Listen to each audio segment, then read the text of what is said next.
आज की स्टोरी का नाम है द निम्फ एंड द असैटिक। इसका मतलब क्या होता है? निम्फ कहा जाता है जल परी को या फिर अप्सरा को। असैटिक कहा जाता है एक सन्यासी को। तो स्टोरी का मतलब हुआ एक अप्सरा या फिर एक जल परी और एक सन्यासी। तो चलिए इसे रीड करना शुरू करते हैं और अपनी इंग्लिश को इम्प्रूव करते हैं। तो story goes like this. The Bodhisattva was born। Bodhisattva पैदा हुआ into a rich family।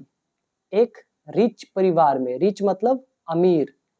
पैदा होना मतलब बियर, थर्ड फॉर्म होती है बॉर्न। ये हमारा बोधिसत्वा एक ऑब्जेक्ट है, ये पैसिव वॉइस टेंस है हमारा। तो वो पैदा हुआ एक अमीर परिवार में। When जब he grew up जब वह बड़ा हुआ, he became वह बन गया, an ascetic एक सन्यासी। ascetic कहा जाता है सन्यासी को। सन्यासी के और भी मतलब होते हैं जैसे कि मंक, MON के मंक यानी कि भिक्षु, या फिर हर्मिट। हर्मिट भी बोलते हैं सन्यासी को। तो जब वह बड़ा हुआ तो वो एक सन्यासी बन गया। वन मॉर्निंग एक सुबह, when he was meditating जब वह ध्यान कर रहा था, near a river एक नदी के किनारे, a water nymph एक जल परी ने, saw him उसको देखा, and और fell in love और वो उसके प्रेम में पड़ गई। सी का सेकंड फॉर्म होता है सो। फॉल इन लव का मतलब होता है प्रेम में पड़ जाना। फॉल का सेकंड फॉर्म फेल। मेडिटेट का मतलब ध्यान करना।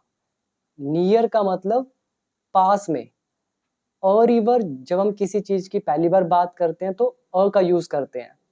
तो एक सुबह जब वो ध्यान कर रहा था नदी के किनारे, तो एक वाटर निम्फ ने, एक जल परी ने उसको देखा और वो उसके प्रेम में पड़ गई। इसके बाद डबल इन्वर्टेड कोमास लगे हैं। ये किसने कहा? The water nymph said, water nymph ने कहा टू हरसेल्फ खुद से।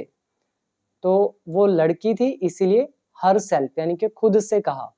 क्या कहा? अ हैंडसम मैन एक सुंदर नौजवान, लाइक हिम उसके जैसा, डज नॉट डिजर्व वो डिजर्व नहीं करता है, टू लीड अ लाइफ कि वो एक ऐसा जीवन लीड करे, व्यतीत करे, ऑफ हार्डशिप जिसमें कठिनाइयां हो। तो यहाँ पर हार्डशिप का मतलब होता है बहुत मेहनत, बहुत ज्यादा कठिनाइयां। लीड अ लाइफ इसका मतलब होता है जीवन व्यतीत करना, जीवन बिताना। अगर हम लगा दें लीड अ हैप्पी लाइफ यानी कि खुश जीवन व्यतीत करना, लीड अ मिजरेबल लाइफ एक बहुत ही बुरा जीवन यानी कि दयनीय जीवन व्यतीत करना, लीड अ लग्जूरियस लाइफ एक बहुत ही शानदार जीवन व्यतीत करना, और डिजर्व मतलब किसी चीज के योग्य होना। तो उस वाटर निम्फ ने कहा कि एक सुंदर हैंडसम आदमी उसके जैसा डिजर्व नहीं करता है कि वो इस कठिनाई से भरी लाइफ को लीड करे। शी स्टार्टेड सिंगिंग उसने गाना शुरू कर दिया। स्टार्टेड वर्ब की सेकंड फॉर्म है। स्टार्ट के साथ जो भी वर्ब लगती है वहां पे हम आईएनजी लगाते हैं। तो उसने गाना शुरू कर दिया। अ ब्यूटीफुल सॉन्ग एक बहुत ही सुंदर गाना, होपिंग आशा करते हुए। होप मतलब होता है आशा करना और होपिंग मतलब कुछ करते हुए। तो उसने गाना शुरू कर दिया एक ब्यूटीफुल सॉन्ग आशा करते हुए। किस चीज की? टू अट्रैक्ट आकर्षित करने का। किसको? The Bodhisattvas attention. अटेंशन मतलब होता है ध्यान। तो बोधिसत्व का जो ध्यान है उसको अपनी तरफ अट्रैक्ट करने के लिए इस आशा में उसने गाना शुरू कर दिया। यहाँ पर अटेंशन मतलब ध्यान, होप मतलब होती है आशा, HOPE होप आशा, और अट्रैक्ट मतलब आकर्षित करना। बट लेकिन ही डिड नॉट रिस्पोंड, लेकिन उसने कोई भी प्रक्रिया नहीं दिखाई, यानी कि उसने कोई भी जवाब नहीं दिया। रिस्पोंड का मतलब होता है जवाब देना। दो वर्ड होते हैं, एक रिएक्ट करना, एक रिस्पोंड करना। रिएक्ट मतलब एक्शन पे रिएक्शन, एक ने गाली दी, दूसरे ने भी पलटकर गाली दी, this is called reaction.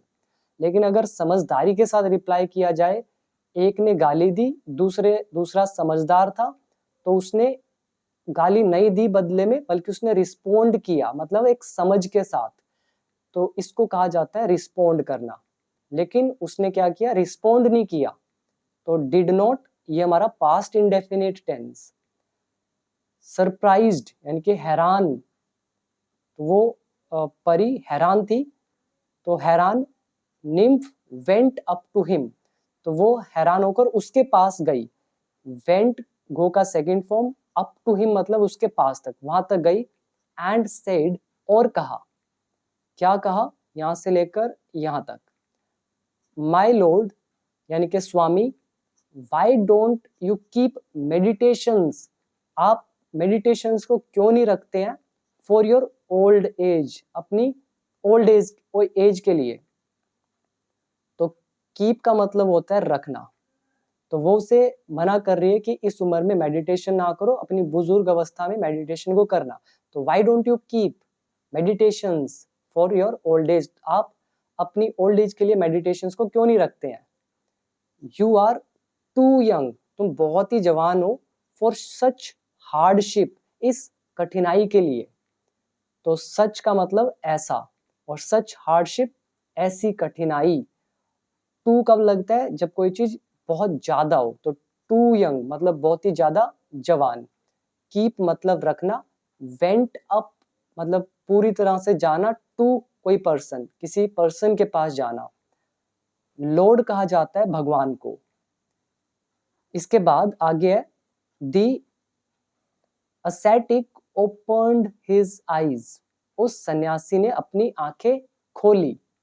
Smiled तो आंखें खोली, मुस्कुराया, एंड सेड और कहा, क्या कहा, my dear lady, I do not know, मुझे नहीं पता, whether I will live that long, कि क्या मैं इतने लंबे समय जीऊंगा।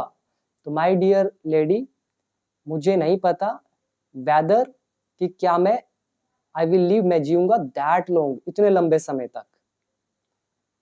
The nymph realised that, nymph को रियलाइज हुआ, द की she would never be able, वो समर्थ नहीं हो पाएगी, टू विन हिम, उसे जीतने में, एंड और वेंट बैक, और वो वापस चली गई, इनटू द वाटर, पानी में। तो यहां पर वुड का यूज हुआ, एबल का यूज हुआ। एबल का मतलब होता है समर्थ होना, लायक होना, योग्य होना। तो नेवर इज कभी नहीं, she would never be able, वो लायक कभी भी समर्थ नहीं हो पाएगी उसे जीतने में। तो ये निम्फ रियलाइज्ड, ये वर्ब की सेकंड फॉर्म, ये हमारा पास्ट प्लस वुड का लेसन, ये वेदर का लेसन। तो ये था हमारा आज का लेसन। तो इसका मॉरल क्या निकलता है, बहुत इंपॉर्टेंट है, distraction is the enemy, enemy मतलब दुश्मन। तो डिस्ट्रैक्शन जो है वो दुश्मन है ऑफ ग्रेटनेस का, महानता का। अगर आप कुछ महान चीज हासिल करना चाहते हैं और आपके पास बहुत ज्यादा डिस्ट्रैक्शन है, आप भटकाव है, तो आप कभी भी ग्रेटनेस को अचीव नहीं कर पाएंगे, right. So this is the moral.